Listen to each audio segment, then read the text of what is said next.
Hi hello ನಮಸ್ಕಾರ. ಎಲ್ಲ ನನ್ನ ನಲ್ಮೆಯ ವಿದ್ಯಾರ್ಥಿ ಮಿತ್ರರಿಗೆ ಸ್ವಾಗತ. ಪ್ರಿಯ ವಿದ್ಯಾರ್ಥಿಗಳೇ, ಹಿಂದಿನ ಕ್ಲಾಸ್ ಒಳಗೆ ನಾವೇನು ಮಾಡಿದ್ದೇವೆ, 10ನೇ ತರಗತಿಯ ವಿದ್ಯುತ್ ಶಕ್ತಿ ಎಂಬ ಪಾಠದ ಬಗ್ಗೆ ತಿಳ್ಕೊಂಡಿದ್ದೀವಿ.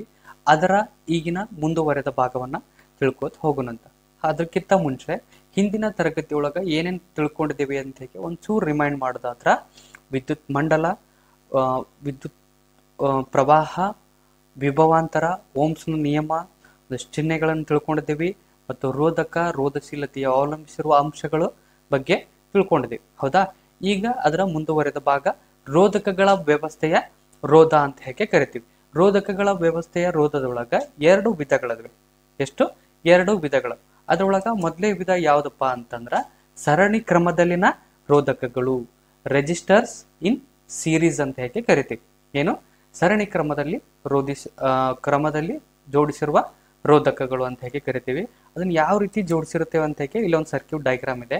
ಇಲ್ಲಿ ನೋಡ್ರಿ, R1 ಅನ್ನೋ ಒಂದು ರೋಧ ಇದೆ, R2 ಅನ್ನೋ ಒಂದು ರೋಧ ಇದೆ, R3 ಅನ್ನೋ ಒಂದು ರೋಧ ಇದೆ. ಹೌದಾ? ಈ ಮೂರು ರೋಧಗಳನ್ನ ಒಂದರ ಮುಂದೆ ಒಂದರಂತೆ ಯಾವ ರೀತಿ ಜೋಡಿಸಿದೀವಿ?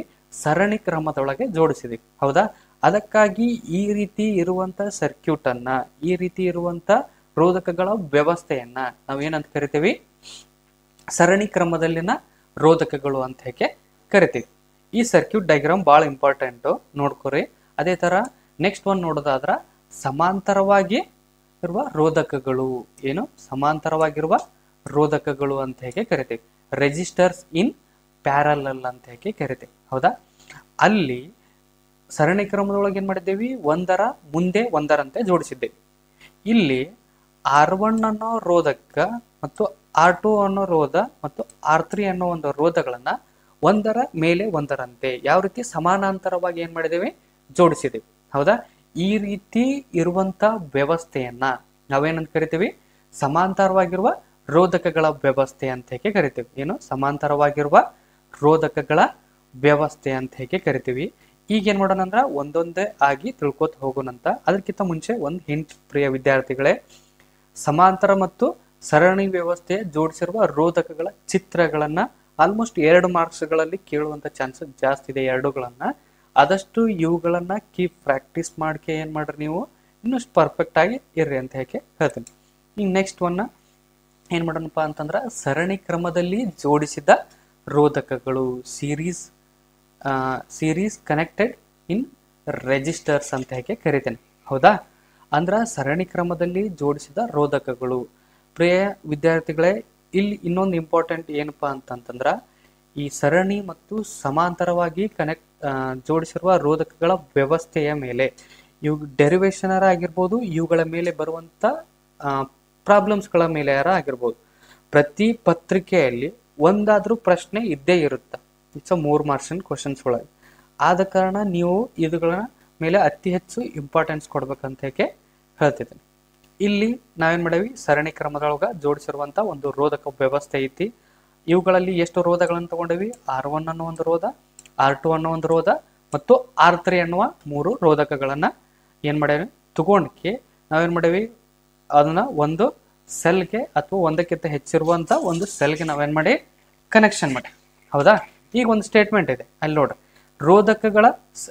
ರೋಧಕಗಳ ಸರಣಿ ಸಂಯೋಜನೆಯಲ್ಲಿ ಮಂಡಲದ ಪ್ರತಿಯೊಂದು ಭಾಗದಲ್ಲಿ ಮಂಡಲದ ಪ್ರತಿಯೊಂದು ಭಾಗದಲ್ಲಿ ಸಮನಾದ ವಿದ್ಯುತ್ ಪ್ರವಾಹವಿರುತ್ತದೆ ಅಥವಾ ಪ್ರತಿಯೊಂದು ರೋಧಕದ ಮೂಲಕ ಸಮನಾದ ವಿದ್ಯುತ್ ಪ್ರವೇಶಿಸುತ್ತದೆ. ಸಮನಾದ ವಿದ್ಯುತ್ ಇರುತ್ತದೆ ಅಥವಾ ಪ್ರತಿಯೊಂದು ಭಾಗದೊಳಗೂ ಕೂಡ ಏನಿರ್ತೈತಿ? ಸಮನಾದಂತ ವಿದ್ಯುತ್ ಹರಿತೈತಿ ಅಂತ ಹೇಗೆ ಕರಿತೀವಿ. ಫಾರ್ ಎಕ್ಸಾಂಪಲ್, ನಾವು ವಿದ್ಯುತ್ ಪ್ರವಾಹವನ್ನು ಅಳೆಯುವಂತ ಮಾಪನ ಯಾವುದಿಲ್ಲಿ? ಉಪಕರಣ ಅಮಿಟರ್ ಅಂತ ಹೇಗೆ ಕರಿತೀವಿ. ಈ ಅಮಿಟರ್ನ ಇಲ್ಲಿ ಜೋಡಿಸಿದಾಗ ಎಷ್ಟು ರೀಡಿಂಗ್ ತೋರಿಸ್ತಿರ್ತೈತಲ್ಲ ಅಷ್ಟೇ ನಾವು ಈ ಭಾಗದೊಳಗೆ ಜೋಡಿಸಿದಾಗೂ ಅಷ್ಟೇ ತೋರಿಸುತ್ತೆ. ಅದೇ ತರ ಇಲ್ಲಿ ಜೋಡಿಸಿದಾಗೂ ಅಷ್ಟೇ ತೋರಿಸುತ್ತಾ ಅಂತ ಹೇಗೆ ಹೇಳ್ತೇವೆ ನಾವು. ಈ ರೀತಿ ಈ ಸ್ಟೇಟ್ಮೆಂಟ್ ಐತೆ. ಹೌದಾ? ಇಲ್ಲಿ ಜೋಡಿಸಿದಾಗೂ ಅಷ್ಟೇ ತೋರಿಸುತ್ತಾ, ಈ ಭಾಗದೊಳಗೆ ಜೋಡಿಸಿದಾಗೂ ಇಷ್ಟೇ ತೋರಿಸುತ್ತಾ, ಈ ಭಾಗದೊಳಗೂ ಜೋಡಿಸಿದಾಗೂ ಅಷ್ಟೇ ತೋರಿಸುತ್ತೆ. ಯಾಕೆ ತೋರಿಸುತ್ತಾ? ಇದು ಏನಾಗೈತಿ? ವಿದ್ಯುತ್ ಮಂಡಲ ವ್ಯವಸ್ಥೆ. ವಿದ್ಯುತ್ ಮಂಡಲ ಅಂದ್ರೆ ಏನು? ನಿರಂತರ ಮತ್ತು ಆವೃತ ಮಾರ್ಗವನ್ನ ಏನಂತ ಕರೆಯುತ್ತೆ? ವಿದ್ಯುತ್ ಮಂಡಲ ಅಂತ ಹೇಗೆ ಕರೆದಿದೆ. ಹೌದಾ? ಇದು ಸರಣಿ ಕ್ರಮದೊಳಗೆ ಜೋಡಿಸಿದ್ರಿಂದ ಇದರೊಳಗೆ ಹರಿಯುವಂತ ವಿದ್ಯುತ್ ಪ್ರವಾಹನು ಏನಾಗಿರ್ತೈತಿ? ಎಲ್ಲ ಭಾಗಗಳಲ್ಲೂ ಸಮನಾಗಿರ್ತೈತಿ ಅಥವಾ ಒಂದೇ ತರನಾಗಿರುತ್ತಾ ಅಂತ ಹೇಳ್ತೇನೆ ನಾವು. ಹೌದು. ಈಗ ನೆಕ್ಸ್ಟ್ ಏನಪ್ಪಾ ನೋಡೋದ್ರ ಅಂತಂದ್ರ ಇಲ್ಲಿ ನೋಡ್ರಿ R1 ಅನ್ನೋ ಒಂದು ರೋಧ ಇದೆ, R2 ಅನ್ನೋ ಒಂದು ರೋಧ ಇದೆ, R3 ಅನ್ನೋ ಒಂದು ರೋಧ ಇದೆ. ಹೌದಾ. ಈ ಮೂರು ರೋಧಗಳಿಗೆ ಅನ್ವಯಿಸುವಂತೆ ಎಕ್ಸ್ ಮತ್ತು ಈ Y ಎಂಬ ಎರಡು ಬಿಂದುಗಳನ್ನ ಇಟ್ಕೊಂಡ್ಕೆ ವಿ ಎನ್ನುವ ಇಲ್ಲ ಒಂದು ವೋಲ್ಟ್ ಮೀಟರ್ನ ಕನೆಕ್ಟ್ ಮಾಡಿದೆ. ಎಕ್ಸ್ ಮತ್ತು ವಾಯ್ಗಳನ್ನು ಸೇರಿಸಿ ಈ ಎಕ್ಸ್ ಮತ್ತು ವಾಯ್ಗಳು R1, R2, R3 ಎಂಬ ರೋಧಕಗಳನ್ನು ಒಳಗೊಂಡವು. ಈ ಮೂರು ರೋಧಗಳನ್ನ ಒಳಗೊಂಡಿರುವ ರೋಧಗಳನ್ನು ಒಳಗೊಂಡಿರುವ ವಿಭವಾಂತರ ಎಷ್ಟೈತಿ ಅಂದ್ರ ವಿ ಇರುತ್ತೆ. ಹೌದಾ. ಎಕ್ಸ್ ಮತ್ತು ವಾಯ್ಗಳ ಈ ಎರಡು ಬಿಂದುಗಳ ನಡುವಿನ ವಿಭವಾಂತರ ಎಷ್ಟಿರ್ತೈತಿ? ವಿ ಇರುತ್ತೆ. ಅದನ್ನ ಏನಂತ ತಗೊಂಡೇವಿ ನಾವು? ವಿ ಅಂತ ತಗೊಂಡೇವಿ. ಈ ವಿ1, ವಿ2 ಮತ್ತು ವಿ3 ವಿಭವಾಂತರಗಳ ಮೊತ್ತಕ್ಕೆ ಏನಾಗಿರ್ತೈತಿ? ಸಮನಾಗಿರುತ್ತದೆ ಅಂತ ಹೇಳ್ಯಾರ. ಅಂದ್ರ ಈ ಎಕ್ಸ್ ಮತ್ತು ಏನ್ ವಾಯ್ ಅಂತ ತಗೊಂಡೇವಲ್ಲ, ಇವು R1, R2 ಪ್ಲಸ್ R3 ಎಂಬ ಈ ಮೂರು ರೋಧಗಳನ್ನು ಒಳಗೊಂಡಿರೋ ವಿಗೆ ಬೈ ಚಾನ್ಸ್ ಈ R1 ಒಂದು ವೋಲ್ಟ್ ಮೀಟರ್ ನಾ ಇಲ್ಲಿ ಕನೆಕ್ಟ್ ಮಾಡಿದೆ, ಅದೇ ತರ R2 ಇಲ್ಲೊಂದು ಕನೆಕ್ಟ್ ಮಾಡಿದ್ನೆ, ಅದೇ ತರ R3 ಒಂದು ಇಲ್ಲಿ ಕನೆಕ್ಟ್ ಮಾಡಿದ್ದೆ ಅಂತಂದ್ರ ಈ ಮೂರುಗಳ ಬೆಲೆ ಏನಾಗಿರ್ತದಲ್ಲ, ಈ ಬರುವಂತ ಒಂದೇ ಒಂದು ರೋಧ ಇತ್ತಲ್ಲ, ವಿಭವಾಂತರ ಇತ್ತಲ್ಲ, ಆ ವಿಭವಾಂತರಕ್ಕೆ ಏನಾಗಿರ್ತೈತಿ? ಸಮನಾಗಿರುತ್ತದೆ ಅಂತ ಕರಿತಾನೆ. ಈಗ ಏನ್ ಮಾಡ್ತೀನಪ್ಪ ಅಂತಂದ್ರ ಅದನ್ನ ಮ್ಯಾಥಮೆಟಿಕಲಿ ರೀಪ್ರೆಸೆಂಟ್ ಮಾಡ್ಕೊಂಡಾಗ V equal to V one plus V two plus ವಿ3 ಅಂತ ಕರಿತೀವಿ ಈಕ್ವೇಶನ್ ರೂಪದೊಳಗೆ ಬರ್ದಾಗ. ಇದನ್ನ ಏನ್ ಮಾಡಕತ್ತೀನಿ? ಆ ಎಂಬ ಒಂದು ಸಮೀಕರಣ ಅಂತ ಹೆಸರನ್ನ ಕೊಡಕತ್ತೀನಿ. ಆ ಎಂಬ ಒಂದು ಸಮೀಕರಣದ ಹೆಸರನ್ನು ನೀಡಾಕತ್ತೀನಿ. ಈಗ ಏನ್ ಮಾಡ್ತೀನಪ್ಪ ಅಂತಂದ್ರ ಈ ವಿದ್ಯುತ್ ಮಂಡಲಕ್ಕ ಈ ಈಕ್ವೇಶನ್ ಏನ್ ಮಾಡಕತ್ತೀನಿ ನಾನು? ಓಮ್ಸ್ ನ ನಿಯಮವನ್ನ ಅನ್ವಯಿಸನಂತಿ. ಏನ್ ಮಾಡೋಣ? ಓಮ್ಸ್ ನ ನಿಯಮವನ್ನ ಅನ್ವಯಿಸಿ. ಈ ಮ್ಯಾಥಮೆಟಿಕಲ್ ಈಕ್ವೇಶನ್ಸ್ ಬಂತಲ್ಲ, ಈ V equal to V one plus V two plus ವಿ3 ಇದಕ್ಕ ಈ ಒಟ್ಟು ವಿದ್ಯುತ್ ಮಂಡಲಕ್ಕ ನಾ ಏನ್ ಮಾಡಕತ್ತೀನಿ? ಈಗ ಓಮ್ನ ನಿಯಮವನ್ನ ಅನ್ವಯಿಸಿದಾಗ ಏನಾಗುತ್ತಪ್ಪ ಅಂತಂದ್ರ V equal to I R S ಬರ್ತೈತಿ. ಓಮ್ಸ್ ನ ನಿಯಮ ಏನೈತಿ? V equal to I R ಅಂತ ಕರಿತೀವಿ. V equal to I R ಅಂತ ಕರಿತೀವಿ. ಅದನ್ನ ಓಮ್ಸ್ ನ ನಿಯಮವನ್ನ ಈ ಸರಣಿ ಕ್ರಮದೊಳಗ ಜೋಡಿಸಿರುವಂತ ವಿದ್ಯುತ್ ಮಂಡಲಕ್ಕೆ ಅನ್ವಯಿಸಿದಾಗ V equal to I R S ಆಗುತ್ತೆ. ಎಸ್ ಆಗಿ ಬರ್ಕೊಂಡು ನಾನಿಲ್ಲಿ ಸರಣಿ ಕ್ರಮದೊಳಗೆ ಜೋಡಿಸಿದ್ದೀವಿ. ಹೌದಾ. ಅದನ್ನ ಇಂಗ್ಲಿಷ್ ಒಳಗೆ ಏನಂತ ಕರಿತೀವಿ? ಸೀರೀಸ್ ಅಂತ ಕರಿತೀವಿ. ಹೌದಾ. ಸೀರೀಸ್ ಅಂತ ಕರೆಯೋ ಸಲುವಾಗ ಎಸ್ ಅಂತ ತಗೊಂಡೆ. ಹೌದು. ಒಟ್ಟು ಮಂಡಲಕ್ಕೆ ಈಗ ಅಪ್ಲೈ ಮಾಡ್ಕೊಂಡಾಗ V equal to I R S ಇದನ್ನ ಸಮೀಕರಣ 1 ಅಂತ ತಗೋತೀನಿ. ಈಗ ನೆಕ್ಸ್ಟ್ ಏನ್ ಮಾಡಾಕತ್ತೀನಪ್ಪ ಅಂತಂದ್ರ ಪ್ರತಿಯೊಂದು ರೋಧಕಗಳಿಗೂ ಪ್ರತಿಯೊಂದಕ್ಕೂ ರೋಧಕಗಳಿಗೂ ಸಪ್ರೇಟ್ ಆಗಿ ಪ್ರತ್ಯೇಕವಾಗಿ ಏನ್ ಮಾಡಾಕತ್ತೀನಿ? ಒಂದೊಂದು ಓಮ್ನ ವೋಲ್ಟ್ ಮೀಟರ್ನ ಕನೆಕ್ಟ್ ಮಾಡಾಕತ್ತೀನಿ. ಕನೆಕ್ಟ್ ಮಾಡ್ಕೊಂಡ್ ಏನ್ ಮಾಡಾಕತ್ತೀನಿ? ಓಮ್ಸ್ ನ ನಿಯಮವನ್ನ ಅನ್ವಯಿಸಿರ್ತೀನಿ. ಅವಾಗ ಏನ್ ಮಾಡಾಕತ್ತೀನಿ? ಈಗ ಓಮ್ಸ್ ನ ನಿಯಮವನ್ನ ಪ್ರತಿಯೊಂದಕ್ಕೂ ಸಪ್ರೇಟ್ ಆಗಿ ಅನ್ವಯಿಸ್ತೀನಿ. ಅವಾಗ ಏನಾಗುತ್ತಪ್ಪ ಅಂತಂದ್ರ ವಿ1 ಈಕ್ವಲ್ ಟು ಐ R1 ಆಗುತ್ತಾ. ಅದನ್ನ ಇಕ್ವೇಶನ್ 2 ಅಂತ ತಗೋತೀನಿ. Next R2 ರೋಧ. ಹೌದಾ. ಈ R2 ರೋಧಕ ಅಪ್ಲೈ ಮಾಡ್ಕೊಂಡಾಗ ವಿ2 ಈಕ್ವಲ್ ಟು ಐ R2 ಆಗುತ್ತಾ. ಅದನ್ನ ಇಕ್ವೇಶನ್ 3 ಅಂತ ತಗೋತೀನಿ. ನೆಕ್ಸ್ಟ್ ಒಂದು R3 ರೋಧಕ್ಕೆ ತಗೊಂಡಾಗ ವಿ3 ಈಕ್ವಲ್ ಟು ಐ R3 ಆಗುತ್ತೆ. ಯಾಕಪ್ಪ ಅಂತಂದ್ರ ಈ R3 ರೋಧದ ವಿಭವಾಂತರ ಏನಾಗಿರ್ತೈತಿ? ವಿ3 ಆಗಿರ್ತೈತಿ. ಹೌದಾ. ಅದಕ್ಕೆ ಇದನ್ನ ಮಾಡಕತ್ತೀವಿ ವಿ3 ಅಂತ ತಗೋತೀನಿ. ಇದನ್ನ ಸಮೀಕರಣ 4 ಅಂತ ತಗೋತೀನಿ. ಹೌದಾ. ಈಗ ನೆಕ್ಸ್ಟ್ ಏನ್ ಮಾಡೋಣಪ್ಪ ಅಂತಂದ್ರ ಸಮೀಕರಣ ಆ ಇತ್ತಲ್ಲ, ಎಲ್ಲಿ ಸಮೀಕರಣ ಐ ಇಲ್ಲಿದೆ ನೋಡಿ. ಈ ಸಮೀಕರಣ ಐ ಒಳಗ ಸಮೀಕರಣ 1, ಸಮೀಕರಣ 1, 2 ಮತ್ತು 3, 4 ಬೆಲೆಗಳನ್ನ ಅದ್ರೊಳಗೆ ಹಾಕಿದಾಗ ಐ ಒಳಗೆ ಹಾಕಿದಾಗ ಏನ್ ಮಾಡೋಣ ನಾವೀಗ? ಐ ಒಳಗ ಹಾಕೋಣಂತ.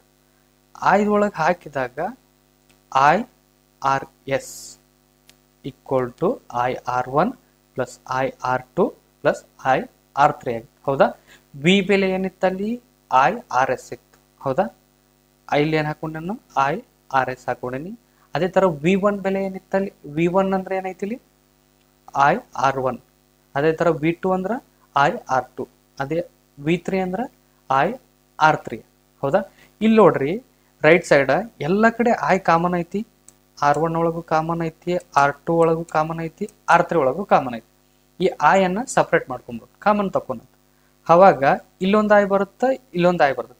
ಆ ಐ ಏನಾಗುತ್ತೆ ಅಲ್ಲಿ ಗೆಟ್ ಕ್ಯಾನ್ಸಲ್ ಆಗುತ್ತೆ. ಅವಾಗ ಉಳಿದೇನು ನಮ್ಮ ಸಮೀಕರಣ ಆರ್ ಎಸ್ ಇಕ್ವಲ್ ಟು ಏನು RS equal to R1 plus R2 plus R3 ಅಂತ ಹೇಗೆ ಕರಿತೀವಿ. ಇದೇನು ಸರಣಿ ಕ್ರಮದಲ್ಲಿ ಜೋಡಿಸಿರುವ ರೋಧಕಗಳ ವ್ಯವಸ್ಥೆ ಅಂತ ಹೇಗೆ ಕರಿತೀವಿ.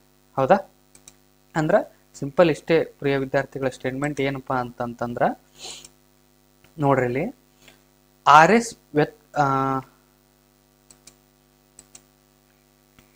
RS ವೈಯಕ್ತಿಕ ರೋಧಕಗಳಾದ R1 R2 R3ಗಳ ಮೊತ್ತಕ್ಕೆ ಏನು RS ವೈಯಕ್ತಿಕ ರೋಧಕಗಳಾದ R1 R2 R3ಗಳ ಮೊತ್ತಕ್ಕೆ ಸಮನಾಗಿರುತ್ತದೆ ಮತ್ತು ಯಾವುದೇ ಒಂದು ರೋಧಕ್ಕಿಂತ ಏನಾಗಿರ್ತತಿ ಹೆಚ್ಚಾಗಿರುತ್ತದೆ ಎಂದು ನಾವು ತೀರ್ಮಾನಿಸುತ್ತೇವೆ ಅಂತ ಐತಿ. ಹೌದಾ? ಸಿಂಪಲ್ ಇಷ್ಟೇ. ಏನ್ ಮಾಡಿದೆ ನಾವು ಇಲ್ಲಿ ಇಕ್ವೇಶನ್ಸ್ ಕಂಡು ಹಿಡ್ಕೊಂಡಿದ್ದೇವೆ. ಈ RS ಬೆಲೆ ಏನೈತಲ್ಲ, ಈ R1 R2 R3ಗಳನ್ನು ಕೂಡಿಸಿದಾಗ ಎಷ್ಟು ಬರುತ್ತಲ್ಲ ಅಷ್ಟಕ್ಕೆ ಈ RS ಬೆಲೆ ಏನಾಗಿರ್ತೈತಿ ಸಮನಾಗಿರುತ್ತದೆ ಅಂತ ಹೇಳ್ತೀವಿ.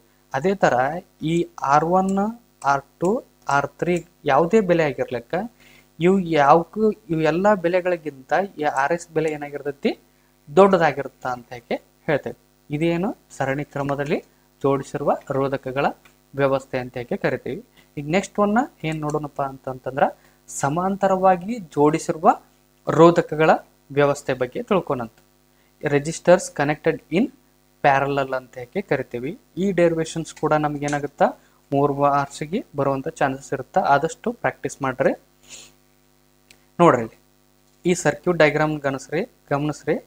ಇಲ್ಲಿ ಏನ್ ಮಾಡಿ ನಾವು R1 ಮತ್ತು R2 R3 ರೋಧಗಳನ್ನ R1 R2 R3 ರೋಧಗಳನ್ನ ನಾವೇನ್ ಮಾಡಾವಿ ಇಲ್ಲಿ ಸಮಾಂತರವಾಗಿ ಜೋಡಿಸಿದೆ.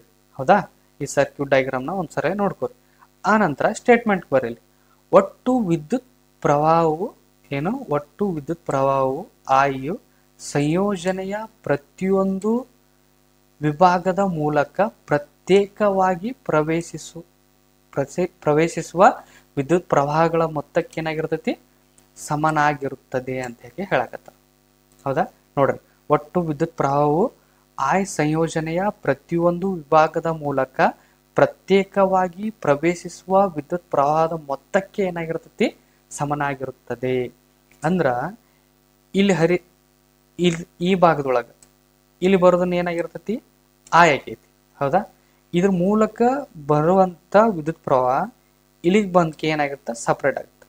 ಈ ಕಡೆ ಹೋದಾಗ I1 ಆಗುತ್ತ, I2 ಆಗುತ್ತ, I3 ಆಗುತ್ತ. ಈ I1 I3 I2 I3ಗಳು ಈ ಮೂರುಗಳ ಮೊತ್ತ ಎದಕ್ಕೆ ಸಮನಾಗಿರುತ್ತ ಐಗೆ ಸಮನಾಗಿರುತ್ತದೆ. ಎದಕ್ಕೆ ಸಮನಾಗಿರುತ್ತದೆ ಐಗೆ ಸಮನಾಗಿರುತ್ತೆ. ಇದನ್ನ equation ರೂಪದೊಳಗೆ ಬರ್ಕೊಂಡಾಗ ಏನಾಗುತ್ತಾ I equal to I1 plus I2 plus I3.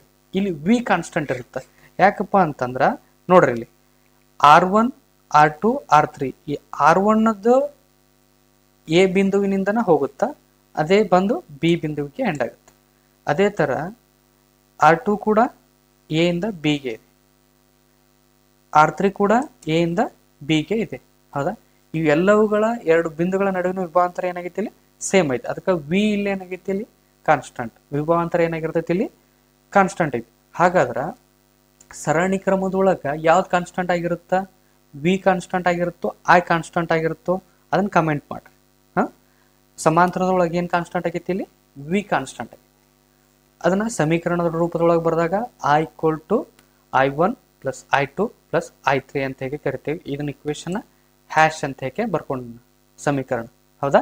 ಈಗ ಏನ್ ಮಾಡಾಕತ್ತೀನಪ್ಪ ಅಂತಂದ್ರ ಈ ಟೋಟಲ್ ವ್ಯವಸ್ಥೆಗೆ ಏನ್ ಮಾಡಾಕತ್ತೀನಿ ಅಂತಂದ್ರ ಓಮ್ಸ್ನ ನಿಯಮವನ್ನು ಅನ್ವಯಿಸ್ತೇನೆ. ಈ ಸದ್ದ ಏನು ಟೋಟಲ್ ವ್ಯವಸ್ಥೆಗೆ ಅನ್ವಯಿಸ್ತೀನಿ.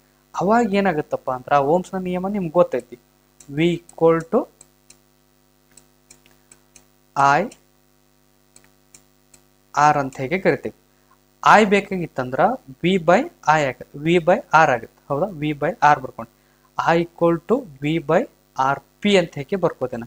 ಆರ್ ಪಿ ಅಂತ ಯಾಕೆ ಬರ್ಕೋತೀನಿ ಅಂತಂದ್ರ ಈ R1 R2 R3 ಇಲ್ಲೆಲ್ಲ ರೋಧಕಗಳನ್ನ ಏನ್ ಮಾಡಕತ್ತೀನಿ, ಸಮಾಂತರವಾಗಿ ಜೋಡಿಸ್ಕೊಂಡೆ. ಹೌದಾ, ಪ್ಯಾರಲಲ್ ಆಗಿ ಜೋಡಿಸ್ಕೊಂಡೆ. ಇಂಗ್ಲಿಷ್ ಒಳಗೆ ಪ್ಯಾರಲಲ್ ಅಂತ ಹೇಗೆ ಕರಿತೀವಿ. ಹೌದು, ಅದಕ್ಕೆ ಏನ್ ಮಾಡಕತ್ತೀನಿ ಅಂದ್ರ ಸ್ಮಾಲ್ ಪಿ ಇಂದ ನಾವೇನ್ ಮಾಡ್ತೇವೆ, ಅದನ್ನ ಗುರುತಿಸ್ತೀವಿ.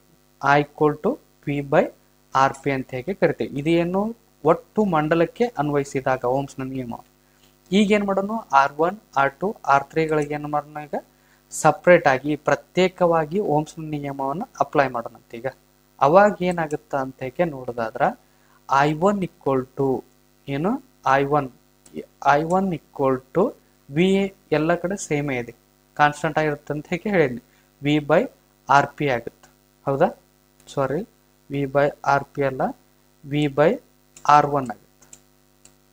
ಹೌದಾ, ಅದೇ ತರ ಇದನ್ನ ಇಕ್ವೇಶನ್ 2 ಅಂತ ಹೇಗೆ ತಗೋನು, I2 ಅಪ್ಲೈ ಮಾಡ್ಕೊಂಡಾಗ R2 ಅಪ್ಲೈ ಮಾಡಿದಾಗ ಏನಂತ, ವಿ ಬೈ R2 ಆಗುತ್ತೆ.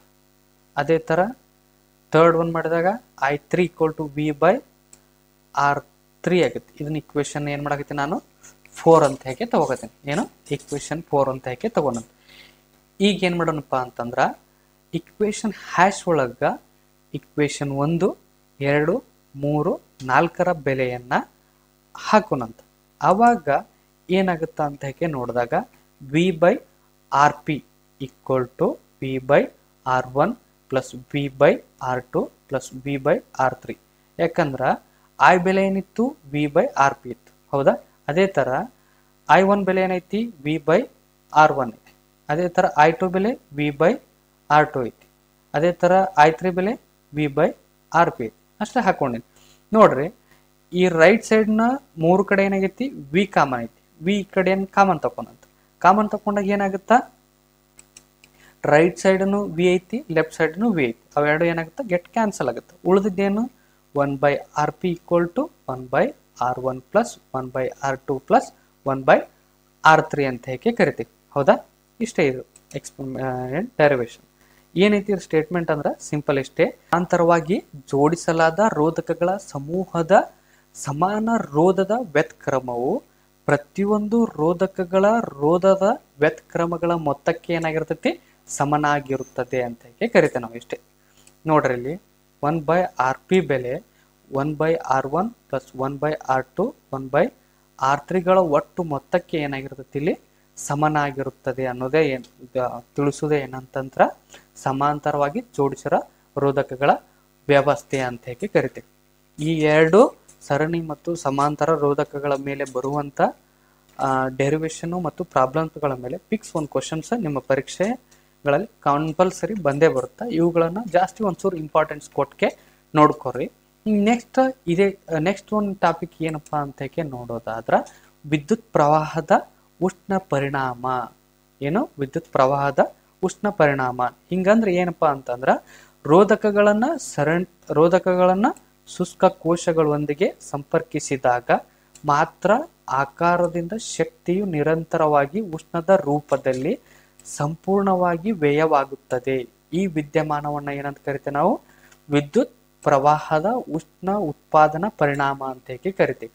ಏನು, ವಿದ್ಯುತ್ ಪ್ರವಾಹದ ಉಷ್ಣ ಉತ್ಪಾದನಾ ಪರಿಣಾಮ ಅಂತ ಹೇಗೆ ಕರಿತೀವಿ. ನೀವು ಸಾಮಾನ್ಯವಾಗಿ ನಿಮ್ಮ ಮನೆಗಳಲ್ಲಿ ಎಲ್ಲ ನೋಡಿರ್ಬೋದು. ನೀವು ಒಂದಿಷ್ಟು ಟಿವಿ ನೀವು ಆನ್ ಮಾಡೋಕ್ಕಿಂತ ಮುಂಚೆ ಆ ಟಿವಿಯನ್ನು ಒಂಚೂರು ಟಚ್ ಮಾಡಿ ನೋಡ್ರಿ, ಫುಲ್ ಕೋಲ್ಡ್ ಇರುತ್ತೆ. ಅದೇ ಟಿವಿ ಒಂದಿಷ್ಟು ಆನ್ ಮಾಡಿ 1 ಗಂಟೆ ಅಥವಾ 1-2 ಗಂಟೆ ಬಿಟ್ಟು ಆ ಟಿವಿಯನ್ನ ಟಚ್ ಮಾಡಿ ನೋಡ್ರಿ, ಅವಾಗ ಒಂಚೂರು ಹೀಟ್ ಬಿಡುಗಡೆ ಹಾಕಿರ್ತೈತಿ. ಹೌದಾ, ಯಾಕೆ ಬಿಡುಗಡೆ ಹಾಕಿರ್ತೈತಿ, ಆ ಟಿವಿ ಒಳಗಡೆ ಏನಾಗಿರ್ತೈತಿ, ವಿದ್ಯುತ್ ಪ್ರವಾಹ ಹಾಕಿರ್ತೈತಿ. ಅದಕ್ಕೆ ಏನಾಗುತ್ತಾ, ಆವಾಗ ಉಷ್ಣ ಬಿಡುಗಡೆ ಆಗುತ್ತೆ. ಇಂಥವುಗಳನ್ನ ಏನಂತ ಕರಿತೀವಿ, ವಿದ್ಯುತ್ ಪ್ರವಾಹದ ಉಷ್ಣ ಉತ್ಪಾದನಾ ಪರಿಣಾಮ ಅಂತ ಹೇಳಿ ಕರಿತೀವಿ.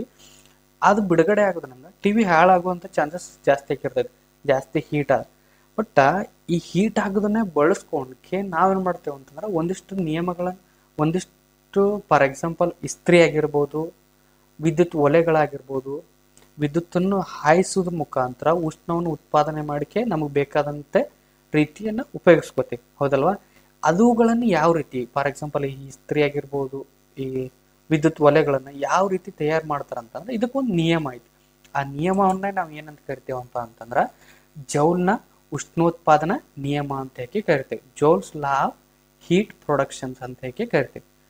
ಅದನ್ನ ಮ್ಯಾಥಮೆಟಿಕಲಿ ರೀಪ್ರೆಸೆಂಟ್ ಮಾಡೋದಾದ್ರ H equal to I square R T ಅಂತ ಹೇಳಿ ಕರಿತೇವೆ. ಏನು H equal to I square R T. ಈ ಒಂದು ಟಾಪಿಕ್ ಕೂಡ ಏನಾಗುತ್ತಾ ಆಲ್ಮೋಸ್ಟ್ 2 ಮಾರ್ಕ್ಸಿನ ಕ್ವಶನ್ಸ್ ಬಂದಿರ್ತದೆ. ಜೌಲ್ನ ಉಷ್ಣೋತ್ಪಾದನ ನಿಯಮ ತಿಳಿಸಿ ಅಂತ ಹೇಳಿ ಕೇಳ್ತಾರೆ, ಎಂದರೇನು ಅಂತ ಹೇಳಿ ಕೇಳ್ತಾರೆ. ಇಷ್ಟೇ ಸಿಂಪಲ್. ಆ H equal to I square R T ಅಂತ ಬರೋದಕ್ಕೆ ನೀವು ಈ 3 ಪಾಯಿಂಟ್ಸ್ಗಳನ್ನು ಬರೆದ್ರಂದ್ರೆ ಈಸಿಯಾಗಿ ನೀವೇನು ಮಾಡ್ಬೋದು, 2 ಮಾರ್ಕ್ಸ್ಗಳನ್ನು ಪಡ್ಕೋಬಹುದು. ನೋಡ್ರಿ, ರೋಧದಲ್ಲಿ ಪ್ರವೇಶಿಸುತ್ತಿರುವ ರೋಧದಲ್ಲಿ ಪ್ರವೇಶಿಸುತ್ತಿರುವ ವಿದ್ಯುತ್ ಪ್ರವಾಹದ ವರ್ಗಕ್ಕೆ ಏನಾಗಿರ್ತೈತಿ, ನೇರ ಅನುಪಾತದಲ್ಲಿರುತ್ತದೆ. ಇಲ್ಲಿದೆ ರೋಧ, ಹೌದಾ, ಆರ್ ಅನ್ನೋದು.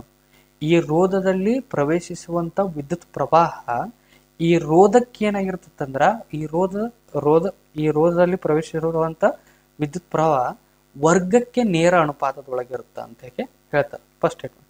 ಸೆಕೆಂಡ್ ಸ್ಟೇಟ್ಮೆಂಟ್ ಏನಪ್ಪಾ ಅಂತಂತಂದ್ರ ವಿದ್ಯುತ್ ಪ್ರವಾಹಕ್ಕೆ ರೋಧವು ನೇರ ಅನುಪಾತದಲ್ಲಿರುತ್ತದೆ.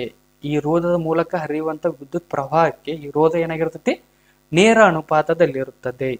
ಅದೇ ತರ ನೆಕ್ಸ್ಟ್ ಪಾಯಿಂಟ್ ನೋಡೋದಾದ್ರ ರೋಧಕಗಳ ಮೂಲಕ ಹರಿಯುವ ವಿದ್ಯುತ್ ಪ್ರವಾಹದ ಕಾಲಕ್ಕೆ ನೇರ ಅನುಪಾತದಲ್ಲಿರುತ್ತದೆ. ಅಂದ್ರ ಈ ರೋಧಕದ ಮೂಲಕ ಹರಿಯುವ ವಿದ್ಯುತ್ ಪ್ರವಾಹ ಎದಕ್ ನೇರವಾಗಿರ್ತೈತಿ, ಕಾಲಕ್ಕೆ ನೇರ ಅನುಪಾತದಲ್ಲಿರ್ತದೆ. ಈ ನಿಯಮವನ್ನು ಬಳಸ್ಕೊಂಡ್ಕೆ ಏನ್ ಮಾಡ್ತೇವೆ ನಾವು, ಈ ಇಸ್ತ್ರಿ ಪೆಟ್ಟಿಗೆಗಳಾಗಿರ್ಬೋದು, ಈ ವಿದ್ಯುತ್ ಒಲೆಗಳನ್ನಾಗಿರ್ಬೋದು ತಯಾರು ಮಾಡ್ಕೊಂಡ್ಕೆ ನಾವು ಬಳಸ್ಕೋತ ಹೋಗ್ತೀವಿ. ಹಾಗಾದ್ರೆ ಈ ಜೌಲ್ನ ಉಷ್ಣೋತ್ಪಾದನ ನಿಯಮ ಆಗಿರ್ಬೋದು, ವಿದ್ಯುತ್ ಉಷ್ಣೋತ್ಪಾದನ ನಿಯಮವನ್ನು ಬಳಸ್ಕೊಂಡ್ಕೆ ಏನೇನು ಅನ್ವಯಿಸ್ಕೋತೇವಿ ನಮ್ಮ ದಿನನಿತ್ಯ ಜೀವನದೊಳಗ ಅಂತ ಹೇಳಿ ನೋಡ್ತಾ ಹೋಗೋಣ. ನೆಕ್ಸ್ಟ್ ಟಾಪಿಕ್ ನೋಡ್ರಿ, ಏನು ವಿದ್ಯುತ್ ಪ್ರವಾಹದ ಉಷ್ಣೋತ್ಪಾದನಾ ಪರಿಣಾಮದ ಪ್ರಾಯೋಗಿಕ ಅನ್ವಯಗಳು ಎಲ್ಲೆಲ್ಲಿ ಯೂಸ್ ಮಾಡ್ಕೋತೇವೆ ಅನ್ನೋದೇ ಆಗೈತೆ. ಸಿಂಪಲ್ ಇಲ್ಲಿ ಅದ ನೋಡ್ರಿ. ಒಂದಿಷ್ಟು ವಿದ್ಯುತ್ ಇಸ್ತ್ರಿ ಪೆಟ್ಟಿಗೆ ಆಗಿರ್ಬೋದು, ವಿದ್ಯುತ್ ಒಲೆ ಆಗಿರ್ಬೋದು, ವಿದ್ಯುತ್ ಹೀಟರ್ ಆಗಿರ್ಬೋದು, ವಿದ್ಯುತ್ ಕೆಟಲ್ ಅಂತ ಹೇಗೆ ಕರಿತೀವಿ. ಇವುಗಳಲ್ಲಿ ಎಲ್ಲವುಗಳಲ್ಲಿ ಏನ್ ಮಾಡ್ತೇವೆ ನಾವು, ಜೌಲ್ನ ಉಷ್ಣೋತ್ಪಾದನ ನಿಯಮವನ್ನ ಬಳಸ್ಕೊಂಡ್ಕೆ ರೆಡಿ ಮಾಡಿರುವಂತ ಸಾಧನಗಳು ಅಂತ ಹೇಗೆ ಕರಿತೀವಿ. ನಾವು ಲಾಸ್ಟ್ ವಿಡಿಯೋದೊಳಗ ಒಂದು ಹೇಳಿದ್ ನಾನು, ಟಂಗ್ಸ್ಟನ್ ಅಂತ ಹೇಗೆ ಹೇಳಿದ್ನು, ಹೌದಾ. ಬಲ್ಬ್ಗಳಲ್ಲಿ ಯೂಸ್ ಮಾಡ್ತೇವೆ ಅಂತ ಹೇಳಿ, ಬಲ್ಬ್ಗಳಲ್ಲಿ ಯಾಕೆ ಯೂಸ್ ಮಾಡ್ತೇವೆ ಅಂತ ಹೇಳಿ ನಿಮ್ಗೆ ಕಮೆಂಟ್ ಹಾಕೋ ಅಂತ ಹೇಳಿ ಹೇಳಿದ್ನು, ಹೌದಾ. ಯಾಕಪ್ಪ ಅಂತಂದ್ರ ಟಂಗ್ಸ್ಟನ್ ಏನಾಗೈತೆ ಅಂದ್ರ ಅತಿ ಹೆಚ್ಚು ದ್ರವಣ ಬಿಂದುವನ್ನು ಹೊಂದೈತಿ, ಹೌದಾ. ನಾವು ಎಷ್ಟೈತಿ, 3380 ಡಿಗ್ರಿ ಸೆಲ್ಸಿಯಸ್ ಅಷ್ಟು ಕಾಯಿಸಿದಾಗ ಮಾತ್ರ ಇಲ್ಲಿ ಬಳಸಿರುವಂತ ಈ ಟಂಗ್ಸ್ಟನ್ ಏನೈತಲ್ಲ, ಇಲ್ಲಿದೆ ನೋಡಿ ಟಂಗ್ಸ್ಟನ್ ತಂತಿ ಬಲ್ಬ್ ಅನ್ನ ನೋಡ್ರಿ, ಇಲ್ಲಿ ಇದಲ್ಲ, ಇದು ಟಂಗ್ಸ್ಟನ್ ಅಂತ ಹೇಗೆ ಕರಿತೀವಿ. ಇದು ಏನಾಗುತ್ತಂದ್ರ ಇಷ್ಟು ಕಾಯಿಸಿದಾಗ ಮಾತ್ರ ಅದು ಕರಗುತ್ತೆ.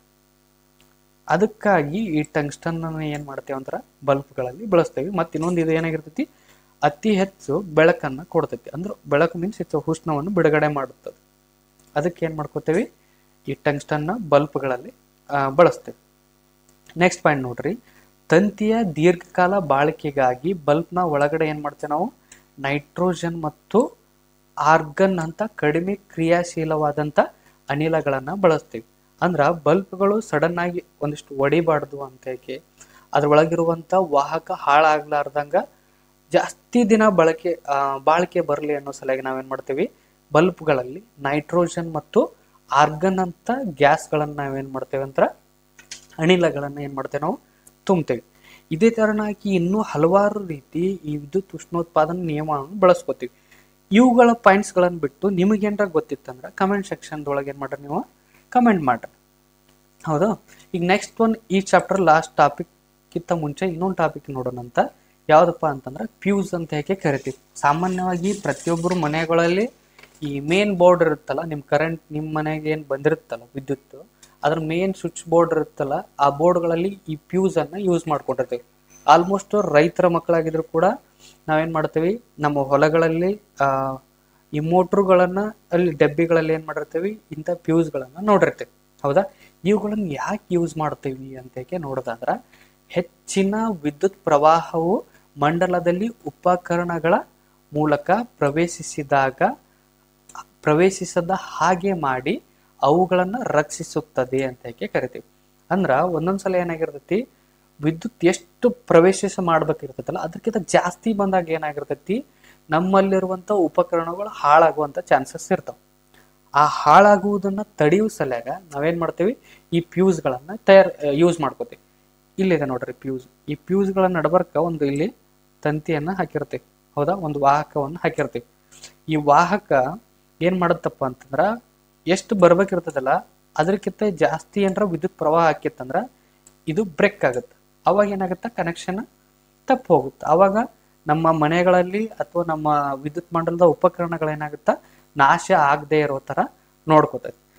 ಇದನ್ನ ಯಾವ ರೀತಿ ಜೋಡಿಸಿರ್ತೇವೆ ಅಂತಂದ್ರ ಸರಣಿ ಕ್ರಮದೊಳಗೆ ಏನ್ ಮಾಡಿರ್ತೇವೆ, ಇದನ್ನ ಜೋಡಿಸಿರ್ತೇವೆ. ಸರಣಿ ಕ್ರಮದೊಳಗೆ ಜೋಡಿಸಿದಾಗ ಮಾತ್ರ ಇದ್ರ ಮುಂದ್ಗಡೆ ಇರುವಂತ ಎಲ್ಲಾ ಉಪಕರಣಗಳ ಜಾಸ್ತಿ ಏನಾರ ವಿದ್ಯುತ್ ಪ್ರವೇಶ ಮಾಡ್ಲಾರ ತಡೆ ಹಿಡಿಯಬೇಕು. ಬೈ ಚಾನ್ಸ್ ಸಮಾಂತರವಾಗಿ ಜೋಡಿಸಿದ್ದೇವಂದ್ರ ಯಾವ ಭಾಗಕ್ಕೆ ಜೋಡಿಸಿರ್ತೇವಲ್ಲ ಆ ಭಾಗಕ್ಕೆ ಮಾತ್ರ ಏನು ಹಾನಿ ಆಗ್ಲಾರ ನೋಡ್ಕೋತೇವೆ. ಬಟ್ ಉಳಿಕಿದ ಭಾಗಕ್ಕೆ ಏನಾಗುತ್ತೆ, ಹಾನಿ ಆಗುವಂತ ಚಾನ್ಸಸ್ ಇರ್ತೈತಿ. ಅದಕ್ಕಾಗಿ ಫ್ಯೂಸ್ಗಳನ್ನ ನಾವ್ ಏನ್ ಮಾಡ್ತೇವಿ, ಸರಣಿ ಕ್ರಮದೊಳಗ ಜೋಡಿಸಿರ್ತೇವೆ. ಈ ಮಿಡಲ್ ಏನು ವಾಹಕವನ್ನು ಬಳಸಿರ್ತೇವೆ ಅಂತ ಹೇಳಿದ್ನಲ್ಲ, ಈ ವಾಹಕವನ್ನು ಏನ್ ಮಾಡಿರ್ತೇವೆ ಅಂತಂದ್ರ ಲೋಹ ಅಥವಾ ಮಿಶ್ರ ಲೋಹಗಳ ತಂತಿಯಿಂದ ನಾವೇನ್ ಮಾಡ್ತೇವೆ, ತಯಾರಿಸ್ತೇವೆ ಅಂತ ಹೇಳಿ ಕರಿತೀವಿ. ಅದನ್ನ ಫಾರ್ ಎಕ್ಸಾಂಪಲ್ ತಾಮ್ರ, ಕಬ್ಬಿನ ಸೀಸ ಅಂತ ಹೇಳಿ ಕರಿಬಹುದು. ಈ ಚಾಪ್ಟರ್ನ ಲಾಸ್ಟ್ ಟಾಪಿಕ್ ಏನಪ್ಪಾ ಅಂತಂದ್ರ ವಿದ್ಯುತ್ ಸಾಮರ್ಥ್ಯ ಅಂತ ಹೇಳಿ ಕರಿತೀವಿ. ಏನು, ವಿದ್ಯುತ್ ಸಾಮರ್ಥ್ಯ, ಎಲೆಕ್ಟ್ರಿಕಲ್ ಕೆಪಾಸಿಟಿ ಅಂತ ಹೇಳಿ ಕರಿತೀವಿ. ಹೇಗನಪ್ಪ ಹಿಂಗಂದ್ರ ಅಂತಂದ್ರ ವಿದ್ಯುತ್ ಮಂಡಲದಲ್ಲಿ ಶಕ್ತಿ ಬಳಕೆಯಾಗುವ ಕ್ಷೀಣಿಸುವ ದರವನ್ನು, ವಿದ್ಯುತ್ ಮಂಡಲದಲ್ಲಿ ಶಕ್ತಿ ಬಳಕೆಯಾಗುವ ಅಥವಾ ಕ್ಷೀಣಿಸುವ ದರವನ್ನ ಅಂದ್ರ ಅದು ಎಷ್ಟು ಬಳಸ್ಕೋತೈತಿ ಅಥವಾ ಎಷ್ಟು ಕಡಿಮೆ ಆಗುತ್ತಾ ಅನ್ನುವ ದರವನ್ನ ಏನಂತ ಕರಿತೇವೆ ನಾವು, ವಿದ್ಯುತ್ ಸಾಮರ್ಥ್ಯ ಅಂತ ಹೇಳಿ ಕರಿತೀವಿ. ಫಾರ್ ಎಕ್ಸಾಂಪಲ್, ಈ ಒಬ್ಬ ವ್ಯಕ್ತಿ ಸಾಮರ್ಥ್ಯ, ನಿಂದ ಎಷ್ಟಪ್ಪ ಸಾಮರ್ಥ್ಯ ಇದೆ ಅಂತ ಹೇಳಿ ಕೇಳ್ತೀವಿ, ಹೌದಾ. ಅವನ ಸಾಮರ್ಥ್ಯದ ತಕ್ಕಂತೆ ಅವ್ ಮಾರ್ಕ್ಸ್ ತಗೊಂಡ ಅಂತ ಹೇಳಿ ಕರಿತೀವಿ. ಸಾಮರ್ಥ್ಯ ಯಾವ್ದ್ರಿಂದ ಬರುತ್ತಾ, ನಮ್ಮ ಹಾರ್ಡ್ ವರ್ಕ್ ಇಂದ ಬರುತ್ತೆ, ಹೌದಾ. ಅದೇ ತರ ವಿದ್ಯುತ್ ಸಾಮರ್ಥ್ಯ ಅಂತಂದ್ರೆ ಯಾವುದೇ ಒಂದು ವಿದ್ಯುತ್ ಮಂಡಲದ ಉಪಕರಣಗಳು ಎಷ್ಟು ಗುಣಮಟ್ಟದಿಂದ ಇರ್ತಾವಲ್ಲ ಅಷ್ಟು ಅವುಗಳ ಸಾಮರ್ಥ್ಯ ಏನಾಗಿರ್ತೈತಿ, ಜಾಸ್ತಿ ಇರುತ್ತೆ, ಹೌದಾ. ಅದೇ ತರ ವಿದ್ಯುತ್ ಮಂಡಲದಲ್ಲಿ ಶಕ್ತಿ ಬಳಕೆಯಾಗುವ ಕ್ಷೀಣಿಸುವ ದರವನ್ನ ಏನಂತ ಕರಿತೇವೆ ನಾವು, ವಿದ್ಯುತ್ ಸಾಮರ್ಥ್ಯ ಅಂತ ಹೇಳಿ ಕರಿತೇವಿ. ಅದನ್ನ ಮ್ಯಾಥಮೆಟಿಕಲಿ ರೀಪ್ರೆಸೆಂಟ್ ಮಾಡಿದಾಗ ಏನಂತ ಕರಿತೀವಿ, P = V × I ಅಂತ ಹೇಳಿ ಕರಿತೀವಿ. ವಿದ್ಯುತ್ ಸಾಮರ್ಥ್ಯ ಅಂದ್ರ ಅದನ್ನ P ಇಂದ ಗುರುತಿಸ್ತೀವಿ. ಅದ್ರ ಸೂತ್ರ ಏನು, P = V/I ಅಂತ ಹೇಳಿ ಕರಿತೀವಿ. ಓಮ್ಸ್ ನ ನಿಯಮ ಏನೈತಿ ನಮಗ, V = I/R ಅಂತ ಹೇಳಿ ಕರಿತೀವಿ, ಹೌದಾ. I/R ಅಂತ ಹೇಳಿ ಕರಿತೀವಿ. ಈ I/R ಅನ್ನ ನಾವ್ ಏನ್ ಮಾಡೋಣ ಅಂದ್ರ ಈ ವಿದ್ಯುತ್ ಸಾಮರ್ಥ್ಯದ ಫಾರ್ಮುಲಾ ಅನ್ವಯಿಸೋಣಂತ. P = V ಅಂದ್ರ ಏನೈತಿ, ಇಲ್ಲಿ I/R ಐತಿ. ಹಾಗಾದ್ರ ಈ I ಗುಣಿಸಿದಾಗ ಏನಾಗುತ್ತಾ, I² × R ಆಗುತ್ತೆ, ಹೌದಾ. ಅದೇ ತರ ಈ I ಬೆಲೆಯನ್ನು ಹಾಕಿದಾಗ ಈ I ಕಣ ಹಿಡ್ಕೋಬೇಕಾಗಿತ್ತು V/I ಆಗುತ್ತೆ. ಹಾಗಾದ್ರ ಇಲ್ಲಿ ಆಲ್ರೆಡಿ V ಐತಿ, V × V, V²/R. ಅಂದ್ರ ವಿದ್ಯುತ್ ಸಾಮರ್ಥ್ಯದ ಫಾರ್ಮುಲಾ ಕೇಳಿದಾಗ ಈ ಮೂರು ಕೂಡ ಏನಾಗಿರ್ತಾವ, ವಿದ್ಯುತ್ ಸಾಮರ್ಥ್ಯದ ಸೂತ್ರಗಳೇ ಆಗಿರ್ತಾವ. ಇದೊಂದು ಕ್ಲಾರಿಟಿ ಇರಲಿ. ಹಾಗಾದ್ರೆ ವಿದ್ಯುತ್ ಸಾಮರ್ಥ್ಯದ ಅಂತಾರಾಷ್ಟ್ರೀಯ ಏಕಮಾನ ಏನಪ್ಪಾ ಅಂತಂದ್ರ ವ್ಯಾಟ್ ಅಂತ ಹೇಳಿ ಕರಿತೀವಿ. ಏನು, ವ್ಯಾಟ್. ಇದನ್ನ ಕ್ಯಾಪಿಟಲ್ W ಇಂದ ಏನ್ ಮಾಡ್ತೇವೆ ನಾವು, ಇದನ್ನ ಸೂಚಿಸ್ತೇವೆ. ಕ್ಲಿಯರ್ ಆಯ್ತು. ಇನ್ನೊಂದು, ಈ ವ್ಯಾಟ್ ಅನ್ನೋದು ಏನಾಗೈತೆ ಅಂದ್ರ ಅತಿ ಚಿಕ್ಕ ಅಂಶ ಇದು ವ್ಯಾಟ್ ಅನ್ನೋದು. ಅದಕ್ಕ ನಮ್ ದಿನನಿತ್ಯ ಜೀವನದೊಳಗ ಇದನ್ನ ಒಂದಿಷ್ಟು ಬೆಲೆಯನ್ನ ಕಂಡು ಹಿಡ್ಕೋ ಸಲುವಾಗ ನಾವೇನ್ ಮಾಡ್ತೇವೆ ಅಂತಂದ್ರ ಕಿಲೋ ವ್ಯಾಟ್ ಗಳಲ್ಲಿ ಏನ್ ಮಾಡ್ತೇವೆ, ಇದನ್ನ ಸೂಚಿಸ್ತೇವೆ. ಏನು, ಕಿಲೋ ವ್ಯಾಟ್ ಗಳಲ್ಲಿ ಸೂಚಿಸ್ತೇವೆ. ಕಿಲೋ ವ್ಯಾಟ್ ಅನ್ನೋದು ಏನಾಗಿರ್ತಪ್ಪ ಅಂದ್ರ 1000 ವ್ಯಾಟ್ ಗಳಿಗೆ ಏನಾಗಿರ್ತೈತಿ, ಇದು ಸಮ ಆಗಿರ್ತೈತಿ, ಹೌದಾ. ನೆಕ್ಸ್ಟ್ ಒಂದು ಸ್ಟೇಟ್ಮೆಂಟ್ ನೋಡ್ರಿ, ಇಲ್ಲಿ ವಿದ್ಯುತ್ ಶಕ್ತಿಯು ವ್ಯಾವಹಾರಿಕ ಏಕಮಾನ ಕಿಲೋ ವ್ಯಾಟ್ ಗಂಟೆ ಅಂತ ಹೇಳಿ ಕರಿತೀವಿ. ಏನು, ಕಿಲೋ ವ್ಯಾಟ್ ಗಂಟೆ. ಇದನ್ನ ಇನ್ನೊಂದು ಹೆಸರಿಂದ ಕೂಡ ಕರಿತೀವಿ, ಏನಂದ್ರ ಯೂನಿಟ್ ಅಂತ ಹೇಳಿ ಕರಿತೇವೆ. ಏನು, ಯೂನಿಟ್ ಅಂತ ಹೇಳಿ ಕರಿತೀವಿ. ಈಗ ಸಾಮಾನ್ಯವಾಗಿ ನಮ್ ಗೌರ್ಮೆಂಟ್ ಏನ್ ಮಾಡೈತೆ ಅಂತಂದ್ರ 200 ಯೂನಿಟ್ ತಕ್ಕ ಏನ್ ಮಾಡ್ಯಾರ, ಫ್ರೀ ಕರೆಂಟ್ ಅನ್ನು ಕೊಟ್ಟಿರ್ತಾರೆ, ಹೌದಾ. ಹಾಗಾದ್ರ ನಿಮ್ಮ ಮನೆಗಳಲ್ಲಿ ಎಷ್ಟೆಷ್ಟು ಯೂನಿಟ್ ಪ್ರತಿ ಮಂತ್ ನೀವು ಯೂಸ್ ಮಾಡ್ತೀರಿ, ನಿಮ್ಗೆ ಎಷ್ಟು ಯೂನಿಟ್ ಗಳನ್ನ ಫ್ರೀ ಕೊಟ್ಟಿದಾರ ಅಂತ ಹೇಳಿ ನಿಮ್ ಕರೆಂಟ್ ಬಿಲ್ ಒಳಗ ಚೆಕ್ ಮಾಡ್ಕೋರಿ, ನಿಮ್ಗೆ ಒಂದು ಕ್ಲಾರಿಟಿ ಸಿಗುತ್ತೆ ಯಾವ ರೀತಿ ಅಂತೇಕೆ. ಓದೋದನ್ನ ನಮ್ಮ ದಿನನಿತ್ಯ ಜೀವನ ಅನ್ವಯಿಸ್ಕೊಂಡ್ಕೆ ಓದಿದೆ ಅಂದ್ರೆ ಇನ್ನೊಂದಿಷ್ಟು ಲರ್ನಿಂಗ್ ಆಗುವಂಥ ಚಾನ್ಸಸ್ ಜಾಸ್ತಿ ಇರುತ್ತೆ. ಅದಕ್ಕಾಗಿ ಏನು ಮಾಡಬೇಕು, ನಮ್ಮ ಡೈಲಿ ಲೈಫಿಗೆ ಅಪ್ಲೈ ಮಾಡ್ಕೊಂಡ್ಕೆ ಎಷ್ಟು ಓದ್ತೀವಿ ಅಷ್ಟು ಜಾಸ್ತಿ ಲರ್ನಿಂಗ್ ನಮ್ಮಲ್ಲಿ ಪರ್ಮನೆಂಟ್ ಆಗಿ ಉಳಿಯುತ್ತೆ. ಹೌದಾ? ಹಾಗಾದ್ರೆ ಕಿಲೋ ವ್ಯಾಟ್ ಗಂಟೆ ಅಂತರ ಎಷ್ಟು ಶಕ್ತಿ, ಎಷ್ಟು ವಿದ್ಯುತ್ ಸಾಮರ್ಥ್ಯ ಅಂತ ಹೇಗೆ ನೋಡೋದಾದ್ರೆ 1 ಕಿಲೋ ವ್ಯಾಟ್ ಪರ್ ಅವರ್ ಅಂದ್ರೆ 1000 ವ್ಯಾಟ್ ಅನ್ನ, ಅವರ್ ಅಂದ್ರೆ ಏನು, ಒಂದು ತಾಸಿಗೆ 60 ನಿಮಿಷಗಳು ಇರ್ತಾವ. ಹೌದಾ? ಹಾಗಾದ್ರೆ 1 ನಿಮಿಷ ಅಂದ್ರೆ ಎಷ್ಟು, 60 ಸೆಕೆಂಡ್. ಇವುಗಳನ್ನು ಗುಣಿಸಿದಾಗ 3600 ಸೆಕೆಂಡ್ಗಳ ಬರ್ತಾವ. ಹೌದಾ? ಇದನ್ನ ಈ ರೀತಿ ಬರೆದಾಗ ಏನಾಗುತ್ತೆ, 3.6 × 10⁶ ಆಗುತ್ತೆ. ಇದನ್ನ 3.6 × 10⁶ ಜೋಲ್ಸ್ಗಳು ಅಂತ ಹೇಗೆ ಕರಿತೀವಿ. 1 ಕಿಲೋ ವ್ಯಾಟ್ ಪರ್ ಅವರ್ ಅಂತಂದ್ರೆ 3.6 × 10⁶ ಜೋಲ್ಗಳು ಅಂತ ಹೇಗೆ ಕರಿತೀವಿ. ಇದೇನು, ವಿದ್ಯುತ್ ಸಾಮರ್ಥ್ಯ. ಇದು ಹಂಗಂದ್ರ 1 ಯೂನಿಟ್ ಅಂತ ಹೇಳಕ್ಕೆ ಕೂಡ ಕರಿತೀವಿ. ಇಂಥವು ಕೂಡ ಇದನ್ನ ಎಷ್ಟು ಫ್ರೀ ಕೊಟ್ಟಾರ ನಮಗೀಗ, 200 ಅಷ್ಟು ಫ್ರೀ ಕೊಟ್ಟಿದ್ದಾರೆ. 200 ಮ್ಯಾಕ್ಸಿಮಮ್. ನಿಮ್ಮ ವರ್ಷದೊಳಗೆ ಎಷ್ಟು ಯೂಸ್ ಮಾಡಿರ್ತಿರಲ್ಲ ಅದನ್ನ ಅಂದ್ರೆ ಹಿಂದಿನ ವರ್ಷದ ಒಳಗೆ ಎಷ್ಟು ಯೂಸ್ ಮಾಡಿರ್ತಿರಲ್ಲ ಅದನ್ನ ಸರಾಸರಿ ತೆಗೆದಾಗ ಎಷ್ಟು ಬರುತ್ತಲ್ಲ ಅದಕ್ಕಿಂತ ಒಂದು 3 ಯೂನಿಟ್ ಜಾಸ್ತಿ ನಿಮ್ಗೆ ಏನು ಮಾಡಿದಾರ, ಗೌರ್ಮೆಂಟು ಫ್ರೀ ಕೊಟ್ಟಿದೆ. ಹಾಗಾದ್ರೆ ನಿಮ್ದು ಎಷ್ಟೆಷ್ಟು ಫ್ರೀ ಕೊಟ್ಟಿದ್ದಾರೆ ಅಂತೇಳಿ ನಿಮ್ ಒಂದ್ಸಲ ಚೆಕ್ ಮಾಡ್ಕೊಂಡ್ಕೆ ನೋಡ್ಕೊರಿ. ತಿಳಿಯಿತು?